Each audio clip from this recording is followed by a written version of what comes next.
Afternoon, guys. It's Wednesday, 15th of April. Still under quarantine. Hopefully this is all over soon because I'm about ready to lose my cookies. I wanted to do a nice What's in the Shop episode for you guys. Got some cool things, some things you've probably seen on past episodes. So here goes. First off, got a couple of my Shogun warriors. I got another Radine. I found it on Etsy for really cheap, and I had my extra bow fist. So I decided I'd get him and redo him. So he turned out pretty good. I will say that I got my decals from Shogun, and they weren't as good a quality as what some of the stuff in the past that I've bought for them were. So I had some issues with the decaling when I was taking it off the sheets. So, but I don't really care. Another thing, if you're going to restore a Radine, I would suggest definitely doing some research, because I've had to do these abdomen decals several times because I can't get the right ones.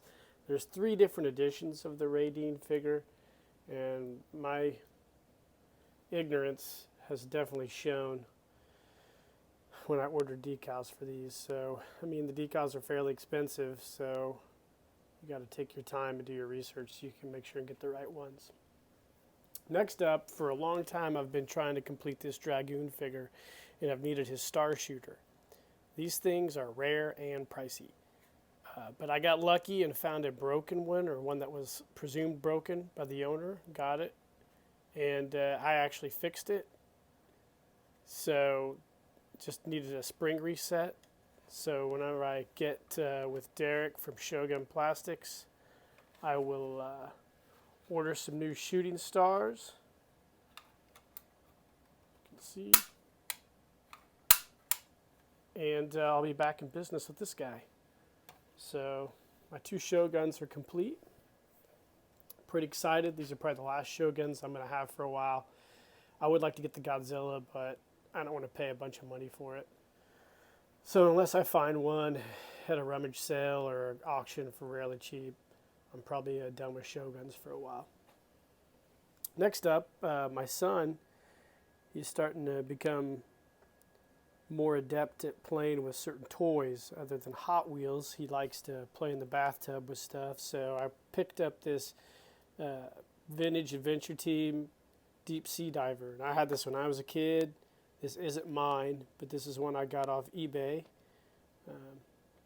And hopefully he's excited to play with this guy. Right now he'll probably just chew on the octopus. I mean, he's only 19 months old. He's teething like a mofo, so... But this is something hopefully I'm excited for him to play with in the bathtub, kind of get him indoctrinated into the adventure lifestyle of playing with cool toys, because Dad has a ton of them.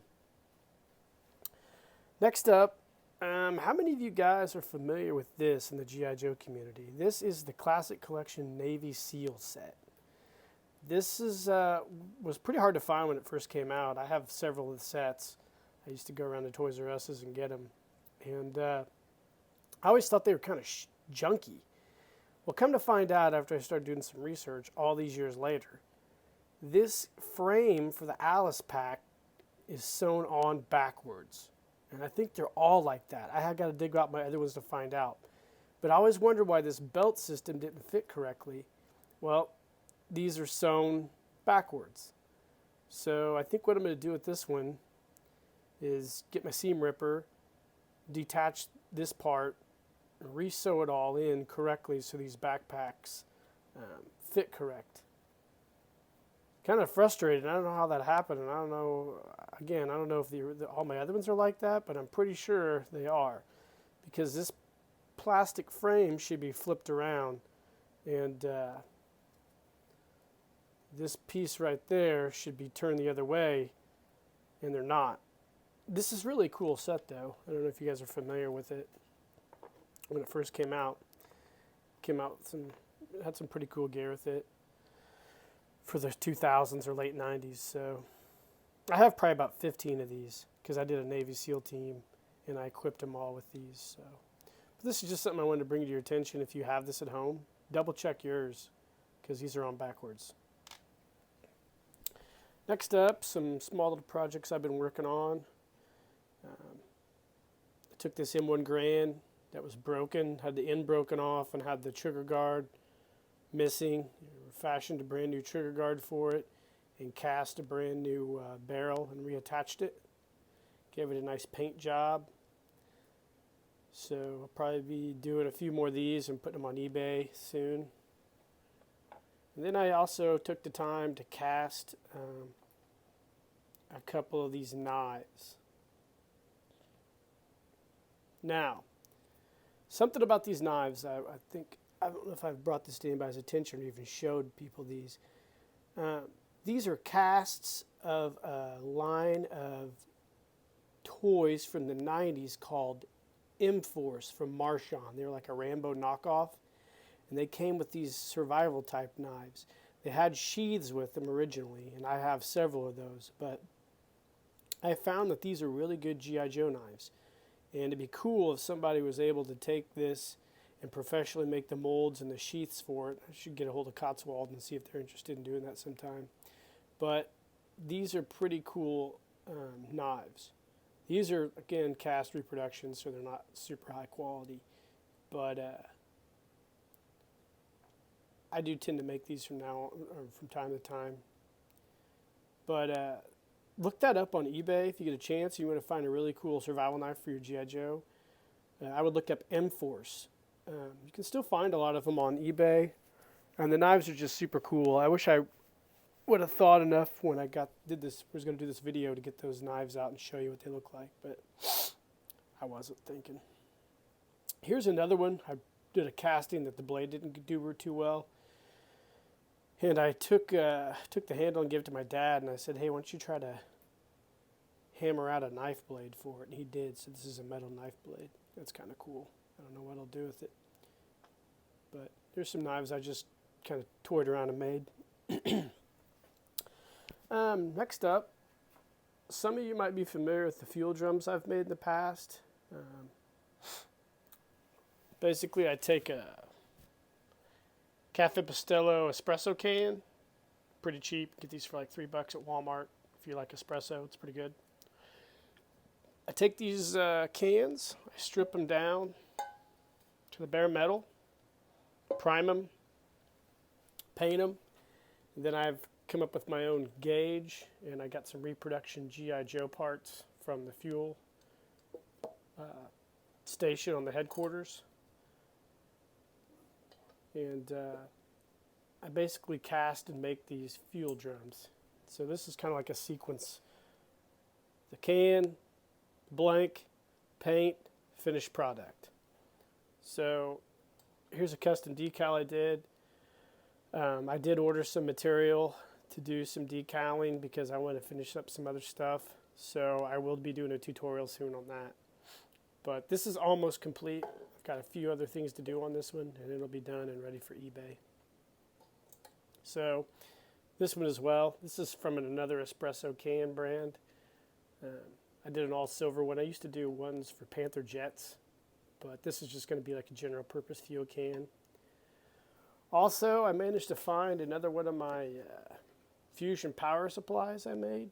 I only made like probably 4 of these ever. If you saw my mobile drop unit video, you'll know that I made one for it. I'm going to touch this up a little bit and create like a power supply panel or whatever, and probably sell it too at some point. So now also I got, if you've noticed past videos, you've seen stacks of these in the back. These are my map table bases for the G.I. Joe Adventure Team headquarters. You can see the plastic top fits right on these. So I've managed to get all these done and painted. So they'll be hitting eBay pretty soon. And that's what I got right now going on in the shop. Just wrapping up some projects, some new little exciting treasures, some repair work, some toying around, but that's about it right now, fellas. I've got a few more videos coming. I've got a 2-part series on customs I've done, as well as some 3D printed item reviews, and a few other videos dropping soon. I'm going to try to drop a new video every Wednesday. I think that's just a nice consistent schedule for me. So it gives me time to clean up all the videos I've made so I can post them to YouTube. And that's about it. So if you'd like to see more videos, like and subscribe to my page. Spread the word on Facebook. Even though I'm not on there anymore, I really would appreciate anybody who wants to subscribe and comment and like these videos. I'm on Instagram as jshear74 or skunk_works74. And you can also find me on my page Toys and Brews, where I show some of my unique action figures with some awesome craft beer. So I hope everybody's staying safe out there. This thing's almost over. I think I can see the light at the end of the tunnel. Everybody can get back to normal, get back to collecting, get back to chasing down treasure and doing whatever else you're doing. So hope everybody's doing well. Cheers.